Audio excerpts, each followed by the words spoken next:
రాష్ట్రంలో శాసనసభ పక్ష సమావేశాలు జరుగుతున్నాయి. మరి ఈ శాసనసభ పక్ష సమావేశాలు ముఖ్యంగా ఒక విశిష్టతను చేజిక్కుంది. ఎందుకంటే ఇది ఎలక్షన్ ముందు వచ్చేటువంటి బడ్జెట్ సమావేశాలు ప్రత్యేకంగా నిర్వహిస్తున్నారు.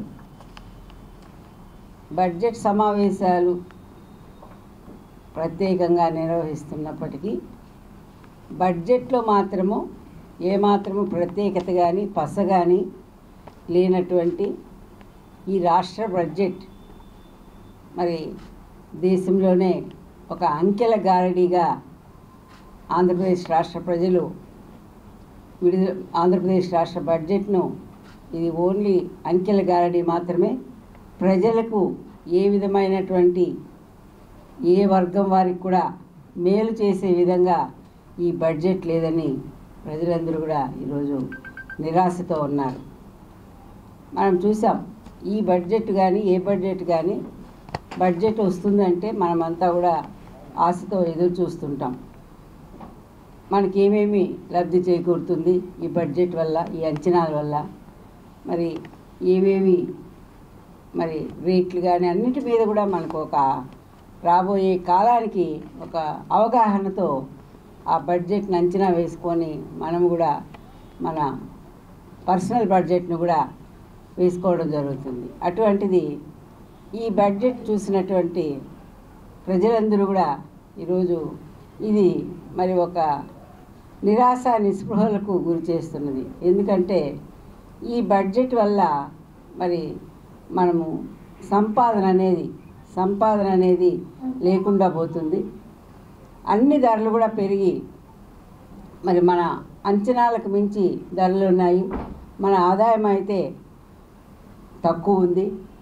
మరి ఈ బడ్జెట్ ఏ విధంగా మనకు ఉపయోగపడుతుంది, ఏ విధంగా ప్రభుత్వం బడ్జెట్లో మనకు సహాయ సహకారాలు అందుతాయి అని ఎదురు చూసేటువంటి బడ్జెట్లో మరి ఏ విధమైనటువంటి ఆశాజనకంగా లేనటువంటి బడ్జెట్, పసలేనటువంటి బడ్జెట్.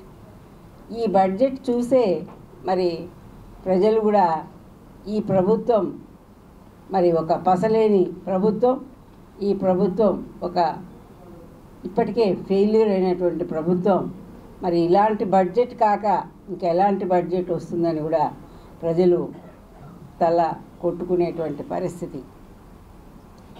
ఇది ఏమాత్రం కూడా మరి మన యొక్క పర్సనల్గా వ్యక్తి యొక్క ఆదాయాన్ని పెంచేటువంటి బడ్జెట్గా దీంట్లో ఏమీ కూడా ఆశాజనకంగా లేదు. ఏది చూసినా ఆంధ్రప్రదేశ్ రాష్ట్రాన్ని అప్పుల ఆంధ్రప్రదేశ్గా ఈ జగన్మోహన్ రెడ్డి పరిపాలనలో గత 5 సంవత్సరాల్లో కూడా అప్పుల ఆంధ్రప్రదేశ్గా తయారైపోయింది. కాబట్టి మరి ఏమాత్రం కూడా మనకు ప్రజలకు కూడా ఇది ఆశాజనకంగా లేదు. సంపదను సృష్టించేటువంటి బడ్జెట్ అయితే కనపడడం లేదు.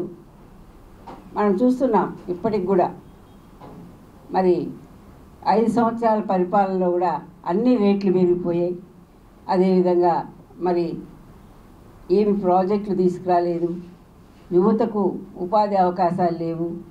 మెగా డిఎస్సి అన్నాడు, 50,000 మందికి ఇవ్వాల్సింది పోయి దాదాపు కేవలం ఒక మినీ డిఎస్సి లాగా 6,000, అది ఎలక్షన్లకు పోయే ముందు ఎట్టా కోడ్ వచ్చేస్తుంది.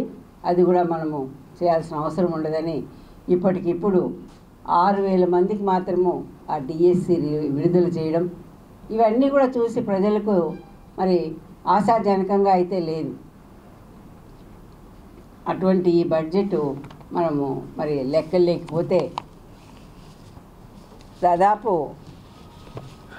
ఈ బుగ్గన బడ్జెట్ కొండంత, ఖర్చు చేసేది పిసరంత. అంటే లెక్కల్లో చూపించేది బడ్జెట్లో కొండంత ఉంటుంది. 100 రూపాయలు 1000 రూపాయలు చూపిస్తే ఆడ ఖర్చు చేసేది మరి ఒక 50 రూపాయల లోపు ఉంటుంది. అప్పుడు మనకి ఎట్లా మనం కోరుకున్నవి కానీ మనం అనుకున్నవి కానీ నెరవేరుతాయి అని ప్రజలంతా కూడా ఈరోజు బాధపడుతున్నటువంటి సమయం.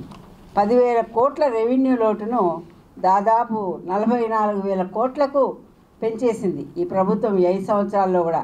వాళ్ళు చేసినటువంటి అప్పులు కానివ్వండి, వాళ్ళు ఇస్తున్నటువంటి సంక్షేమ పథకాలు అన్నీ కూడా ఒక అంచనాలు లేకుండా, అంచనాలేమో కొండంత వేసుకున్నారు, ఖర్చు పెట్టేదేమో పిసరంత. అప్పుడు ఏమైపోతా ఉంది, అప్పు తెచ్చి ఖర్చు పెట్టాల్సి వస్తుంది. సో ఈ అప్పు తెచ్చి ఖర్చు పెట్టే దానివల్ల ఆంధ్రప్రదేశ్ రాష్ట్రం ఇప్పటికే మరి జగన్మోహన్ రెడ్డి ఒక అనుభవరాహిత్య పరిపాలనలో ఇప్పటికే అప్పుల ఆంధ్రప్రదేశ్గా కూడా, మన రాజధాని లేనటువంటి ఒక ఆంధ్రప్రదేశ్గా కూడా ఈ రాష్ట్రానికి ఒక చరిత్రను సృష్టించినటువంటి వ్యక్తి జగన్మోహన్ రెడ్డి. అదే కాకుండా 35,000 కోట్ల ద్రవ్యలోటు నుంచి ఈరోజు 60,000 కోట్లకు ఈ ద్రవ్యలోటు అనేది ఏర్పడింది ఈ 5 సంవత్సరాల్లో. అంటే 5 సంవత్సరాలుగా కూడా ఏ ఒక్క సంవత్సరం కూడా ఇతని పరిపాలనలో బడ్జెట్లో మరి అందరికీ ఆమోదయోగ్యమైనటువంటి బడ్జెట్ అయితే మనం చూడలేము. మరి ఇది ఎలక్షన్స్ ముందు వచ్చే బడ్జెట్ కాబట్టి ఇది పూర్తి బడ్జెట్ కూడా ఇవ్వలేరు కాబట్టి ఆ విధంగా మరి ఇది మరీ ఈ బడ్జెట్ మరీ ప్రజల్ని నీరసపరిచేటువంటి ఒక పసలేని బడ్జెట్గా కూడా ప్రజలందరూ కూడా దీన్ని భావిస్తున్నారు. అదేవిధంగా మనం చూసాం ఈరోజు మన ప్రభుత్వం, ఏపీ ప్రభుత్వం దాదాపు 11.58 లక్షల కోట్ల రూపాయలు మన ఆంధ్రప్రదేశ్ రాష్ట్రం ఈరోజు అప్పులు చేసి ఈ పథకాలన్నీ కూడా పంచడం కానివ్వండి, లేదు ఒక అనాలోచిత నిర్ణయాలకి వారి యొక్క మరి సలహాదారులకి, అదేవిధంగా అనవసరంగా మరి వారి యొక్క కలర్స్ పెయింట్లు వేయడానికి ఇట్లావన్నీ ఒక అనాలోచిత పనులకి ఉపయోగించి ఈ రోజున బడ్జెట్లో అప్పుల బడ్జెట్గా కూడా ఈ బడ్జెట్ రూపొందించడం జరిగింది. అదేవిధంగా ఈ రోజున కార్పొరేషన్ హామీలు దాదాపు 1,10,603 కోట్ల రూపాయలు కార్పొరేషన్ హామీలు ఈరోజు మిగిలిపోయాయి. అదేవిధంగా మరి డిస్కమ్ బకాయిలు ఇప్పటికి దాదాపు 6 పర్యాయాలు కరెంట్ ఛార్జీ పెంచడం జరిగింది. అయినప్పటికీ ఇంకా కూడా బకాయిలు ఉన్నాయి, డిస్కమ్ బకాయిలు ఉన్నాయి. అవి దాదాపు 27.284 కోట్లు ఉన్నాయి. ఈ బకాయిలు చెల్లించడానికి మరి అదంతా కూడా ప్రజల మీదే ఈ సర్ఛార్జ్ అని, లేదు ట్రూ ఆఫ్ ఛార్జ్ అని ఏదో ఒక విధంగా ఇప్పటికీ 6 టైమ్స్ పెంచినటువంటి ఘనత ఈ ఆంధ్రప్రదేశ్ రాష్ట్రానికే ఉంది. అదేవిధంగా ఈరోజు కాంట్రాక్టర్లు కూడా పని చేయలేనటువంటి పరిస్థితి. వాళ్ళకి కాంట్రాక్టర్లకి పనులు చేస్తే బిల్లులు సకాలంలో చెల్లించక వాళ్ళని నరక యాతనకు గురి చేస్తూ ఈ ప్రభుత్వంలో మేము మరి కాంట్రాక్టులు చేయము అని దండం పెట్టేసిన కాంట్రాక్టర్లు చాలామంది ఉన్నారు. మరి ఈ పెండింగ్ బిల్లులు దాదాపు 95,400 కోట్ల రూపాయలు పెండింగ్ బిల్లులకి కాంట్రాక్టర్లకి వీరు బకాయిలు ఉన్నారంటే మరి వీళ్ళు ఏం చెల్లిస్తారు అని కూడా నీరసించిపోయినటువంటి కాంట్రాక్టర్లు. అదేవిధంగా ఈ రోజున మరి 2019లో టీడీపీ తీసుకున్న దానికంటే కూడా ఈరోజు వీళ్ళు సంవత్సరం పెంచుకుంటూ ఈ రోజుకి 4 రెట్ల అప్పు ఎక్కువ చేసినటువంటి ప్రభుత్వం ఈ జగన్మోహన్ రెడ్డి ప్రభుత్వం. ఈ విధంగా మరి అప్పుల ఆంధ్రప్రదేశ్గా ఏపీని మార్చినటువంటి జగన్ అనుకో ఈరోజు అందించినటువంటి బడ్జెట్ ఒక పసలేని నీరస బడ్జెట్గా కూడా ఈ బుగ్గన ప్రవేశపెట్టినటువంటి బడ్జెట్ని ప్రజలందరూ కూడా ఈరోజు బాధపడుతున్నారు. ఎందుకంటే అన్ని వస్తువులు పెరిగిపోయాయి, సంపద సృష్టించే పరిస్థితే లేదు ఈ రాష్ట్రంలో. పనులు చేస్తామంటే పనులు లేవు, కాంట్రాక్ట్ చేస్తామంటే కాంట్రాక్ట్లకు డబ్బులు ఇవ్వరు, యువత చదువుకొని ఉద్యోగాలు చేస్తామంటే జాబ్ క్యాలెండర్ లేదు, మెగా డిఎస్సి లేదు, ప్రాజెక్టులు లేవు, ఫ్యాక్టరీలు లేవు. ఈ విధంగా మరి మన రాష్ట్రంలో ఉన్నటువంటి ఫ్యాక్టరీలను కూడా వేరే రాష్ట్రాలకు తరలించేసాం.